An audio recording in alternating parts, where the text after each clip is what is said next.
Exodo Kapitulo 36.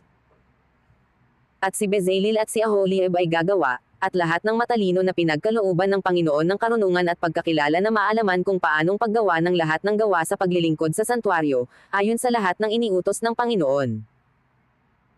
At tinawag ni Moises si Bezalel at si Aholiab, at lahat ng marunong na pinagkalooban ng Panginoon ng karunungan sa puso, lahat ng may pusong napukaw na pamaron sa gawang gagawin. At kanilang tinanggap kay Moises ang lahat ng handog na dinala ng mga anak ni Israel na magagamit sa gawang paglilingkod sa santuaryo, upang gawin, at dinalhan pa nila siya ng kusang handog tuwing umaga. At nagsidating ang lahat ng mga taong matatalino, na gumagawa ng lahat na gawa, sa santuaryo, na bawat isa'y mula sa kanyang gawain na ginagawa. At sila'y nagsalita kay Moises, na nagsasabi, ang bayay nagdadala ng higit kaysa kinakailangan sa gawang paglilingkod, na iniutos gawin ng Panginoon. At si Moises ay nagbigay utos at itinanyag nila sa buong kampamento na sinasabi, huwag nang gumawa ang lalaki o ang babae man ng anumang gawang handog sa santuaryo, na ano pat sinang sala na ang bayan sa pagdadala. Sapagkat ang kagamitan na mayroon sila ay sapat na sa lahat ng gawa na gagawin, at higit pa. Ang mga tabing. At lahat ng matatalinong lalaki sa gumagawa ng gawa, ay gumawa ng tabernakulo na may sangpang tabing, na linong pinili, at kayong bughaw, at kulay ube, at pula na may mga kerubin na niyari ng bihasang manggagawa. Ang haba ng bawat tabing ay 28 siko, at ang luwang ng bawat tabing ay 4 na siko, lahat ng tabing ay magkakaisang sukat. At pinapagsugpong na isa't isa ang 5 tabing, at ang ibang 5 tabing ay pinapagsugpong na isa't isa. At siya'y gumawa ng mga preselyang bughaw sa gilid ng tabing, sa gilid ng pagkakasugpong, gayon din ang ginawa niya sa gilid ng tabing na nasa dulo ng ikalawang pagkakasugpong. 50 presilya ang ginawa niya sa isang tabing, at 50 presilya ang ginawa niya sa gilid ng tabing na nasa ikalawang pagkakasugpong, ang mga presilya ay nagkakatapat na isa't isa. At siya'y gumawa ng 50 kawit na ginto, at pinapagsugpong ang mga tabing na ang isay sa isa, sa pamamagitan ng mga kawit, sa gayo'y naging isa ang tabernakulo. At siya'y gumawa ng mga tabing na balahibo ng mga kambing na magagamit sa tolda na nasa ibabaw ng tabernakulo, 11 tabing ang ginawa niya.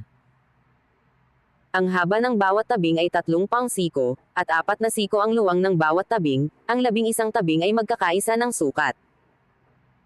At kanyang pinapagsugpong ang 5 tabing at ang 6 na tabing ay bukod. At siya'y gumawa ng 50 presilya sa gilid ng unang tabing, sa dulo ng pagkakasugpong, at 50 presilya ang ginawa niya sa gilid ng tabing na nasa dulo ng ikalawang pagkakasugpong. At siya'y gumawa ng 50 kawit na tanso ng papagsugpungin ang tolda, upang maging isa. At siya'y gumawa ng isang pantikip sa tolda na balat ng mga tupa na tininang pula, at ng isang takip na balat ng poka sa ibabaw. Ang mga tabla. At siya'y gumawa ng mga tabla para sa tabernakulo na kahoy na akasiya, na pawang patayo. Sangpang siko ang haba ng isang tabla, at isang sikot kalahati ang luwang ng bawat tabla. Bawat tabla'y mayroong 2 mitya na nagkakasugpong na isa't isa, gayon ang ginawa niya sa lahat ng tabla ng tabernakulo. At kanyang iginawa ng mga tabla ang tabernakulo, 2 pang tabla sa tagilirang timugan na dakong timugan. At siya'y gumawa ng 4 na pang tungtungang pilak sa ilalim ng 2 pang tabla, 2 tungtungan sa ilalim ng isang tabla na ukol sa kanyang 2 mitya, at 2 tungtungan sa ilalim ng isang tabla na ukol sa kanyang 2 mitya. At sa ikalawang tagiliran ng tabernakulo sa dakong hilagan, ay gumawa siya ng 2 pang tabla. At ng kanilang 4 na pang tungtungang pilak, 2 tungtungan sa ilalim ng isang tabla, at 2 tungtungan sa ilalim ng ibang tabla.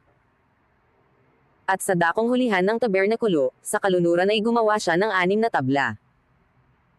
At 2 tabla ang ginawa niya sa mga sulok ng tabernakulo sa dakong hulihan.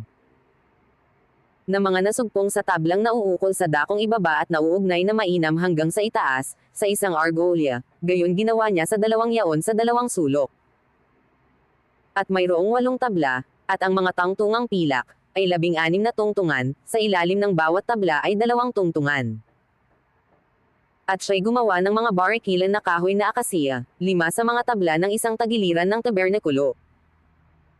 at 5 barikilan sa mga tabla ng kabilang tagiliran ng tabernakulo, at 5 barikilan sa mga tabla ng tabernakulo sa dakong hulihan na dakong kalunuran. At kanyang pinaraan ang gitnang barikilan sa gitna ng mga tabla, mula sa isang dulo hanggang sa kabila. At kanyang binalot ang mga tabla ng ginto, at gininto niya ang kanilang mga argolya na mga daraanan ng mga barikilan, at binalot ang mga barikilan ng ginto. Ang mga tabing.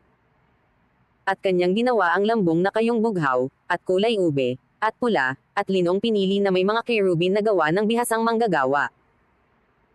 At kanilang iginawa ng 4 na halijing akasiya, at pinagbalot ng ginto, ang kanilang mga sima ay ginto rin, at kanyang mga ipinagbubo ng 4 na tangtungang pilak.